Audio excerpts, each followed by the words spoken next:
Kailan ba akong papayagan maligo sa'yo? Gino! Bakit mo naman? Uy, yung dalawa. Yeah. Hoy! Anong ginagawa niyo dyan? Paglaro muna tayo sa mga bata. Ano, Mare? Mas nahuhulog yung loob mo sa kuya ni Totoy kaysa kay Totoy? Saka alam mo naman, Marie, mas maedad ako sa'yo. Eh, ito yung nararamdaman ko eh. Tsaka wala akong pakialam kung mas may edad ka sa akin. Tara Marie, mag-aaral ulit tayo. Saan nga pala tayo sa binabasa natin? Ganun po ba, kuya? Huwag niyo po muna ako bilhin ng damit kasi marami pa po akong damit dyan. Ganun ba, Toy? O sige, ikaw ang bahala. Tara, kumain muna tayo. Wala pa naman bumibili. Tara po. Tara.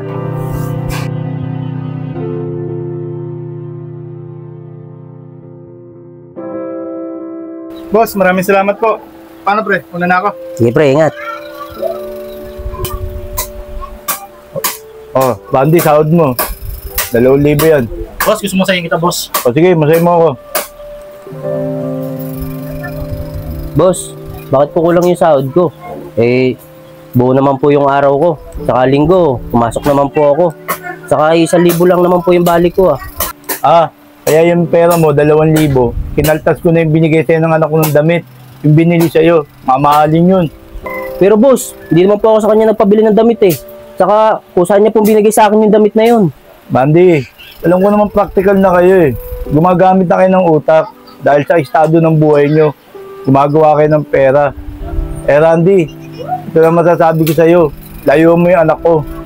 Boss, wala naman ako intensyon sa anak nyo eh. At bilang boss ko kayo, ginagalang ko kayo at nire-respeto. Pati ang anak nyo. Kung uusgahan nyo lang yung pamumuhay namin, baka hindi kita igalang bilang boss ko. Saka meron din kami paninindigan. At lumalabang kami ng patas. Kahit ganito yung pamumuhay namin. Alam mo Randy, ganyan lang naman sinasabi ng karamihan. Pero pag hindi mo na kaya ang buhay nyo, kumakapit din kayo sa patalim. Sige Randy, malis ka na. Pero kung babalik ka, para magtrabaho pa rito sa akin, bumalik ka. Pero sigurado ako, babalik ka rito. Dahil ito lang naman inaasahan mo rito eh. Kahit hindi na, kung ganyan din lang naman tingin nyo sa akin, yung dalawang bodyguard nyo, yung dalawang sip-sip na yan, sila ang paghukayin nyo dun. Dun sila nababagay. Baloko to ah! Ano, boss? Bago siyang bigyan isa yan. Huwag na, magsitigil na kayo. Dapat, boss, di mo pigil yun eh. Bibigyan ko isa yun. Talaga mayabang nga, asar nga ako dun eh. Kaya mo na yun, Nando. Boss, ganyan talaga sila, boss. Pag gipit siya, pera kumakapit. Kaya yung anak nyo, ingatan nyo. Pera lang ang habol niyan. Oo nga, boss. Ewan ko ba, ba't nagusto yung anak nyo yun? Dapat ako na lang eh. Pogi na ako, cute pa ako. Dapat ako na lang yung manugan nyo, boss eh. Eto, gusto mo? Joke lang po, boss. Lando, ano ba sinasabi mo? Tumigil ka nga! Lando, Barok, babantayin niyo yan ako ha. Huwag niyo palalapitin sa lalaki na yun ha. At ayusin ko lang yung papeles niya. Pauwiin ko na siya sa Amerika doon sa mami niya. Yes, boss, wala pong problema. Babantayan ko anak nyo. Boss, may sabihin po ko sana sa inyo eh. Pwede ba ako sumama? Kasi hindi pa po ako nakapunta ng Amerika eh. Ikaw talaga, Lando. Ano sinasabi mo kay boss eh? O sige na, iatid niyo na lang ako. At may pupuntahan pa ako meeting. Tara na! Sige, boss. Ano yan po?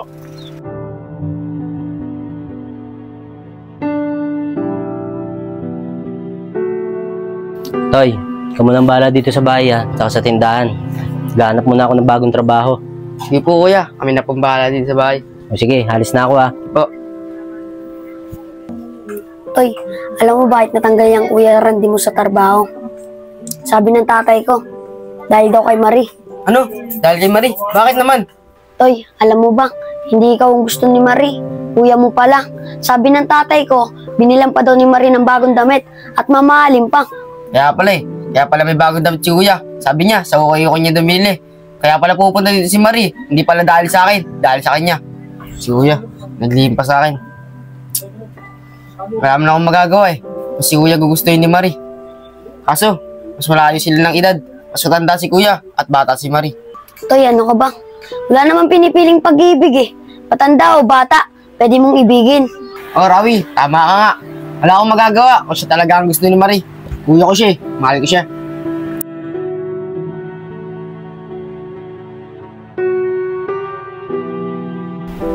Oo nga pala, pare. Uwi niyo daw si Marie sa ibang bansa. Ang gagawin natin nito ngayon? Huwag ka mag-alala, pare. Gagawin na natin yung pinaplano ko sa madaling panahon. Oo nga pala, pre. kasama po sa plano mo. Siyempre kasama ka. Dalawa lang tayo nagpaplano na ito. Ano ka ba? Mahina talaga memories mo. Ano ka? Siyempre kasama ka. Oo nga pala, no? Kailangan ko pala ng pera. Para ganito gagawin natin ha. Dudukutin natin si Marie at palalabasin natin si Randy ang dumukot. Kaya yung lumang barak natin sa kabila, ihanda mo. Doon natin siya dadalhin. Ano, naiintindihan mo? Oo, pre. Naintindihan ko siya sabi mo. Oo nga pala, pre. Linisin ko yung barracks na yun. Kasi baka magalit si Ma'am Marie. Ano ka ba? Siyempre magagalit talaga. Dudukutin natin yun. Talagang mahina ang utak mo. Sa bagay.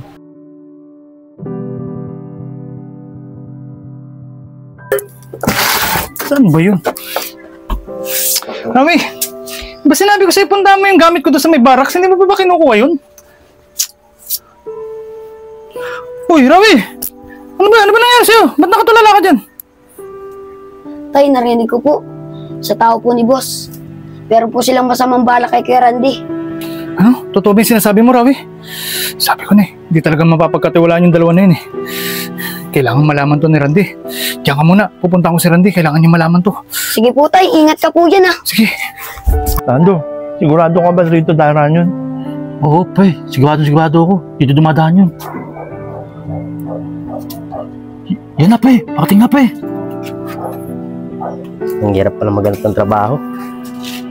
Saan kayo makakahanap ng trabaho? Subukan ko nga dito sa kumpare ko. Total, gumagawa naman sila ng bahay. Baka nangangailangan pa sila. Puntahan ko na nga. Randy! Pare, okay na to. Pare, tulog na to. Dali na. Dali na natin kahit yan. Bitawan mo na yan. Dali mo. Hoy. Hoy. Hoy. Hoy. Hoy. Good morning. Kayo! Anong ibig sabihin nito? Huwag ka na masyadong maraming tanong. Mayabang ka Hoy, Lando, tama na. Sige na. Sino may utos ito? Yung boss nyo ano? Wala kayong mapapala sa akin. Dahil mahirap lang ako. Bata, tanda mo, hindi utos ni boss to ha. May kailangan lang kami sa'yo. At kailangan sumunod ka ha.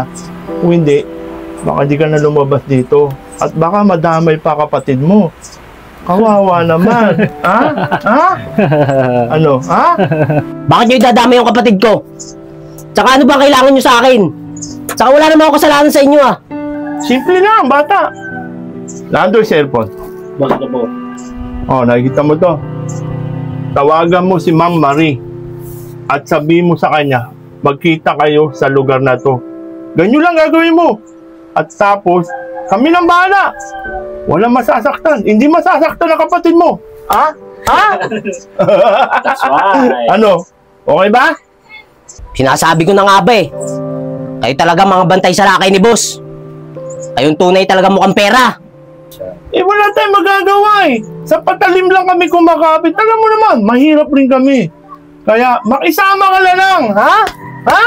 Ano? Susunduin mo ba yung pinagagawa ko sa'yo? O, gusto mo pa madamay kapatid mo? Pati ikaw, gusto mo? Ha? Oh, Lando, mauna ka na kay boss. At sabihin mo, may pinuntahan lang ako. Saka alam mo na naman yung pinag-usapan natin. Ano? Sige na. Sige, pre. Muna na ako, pre.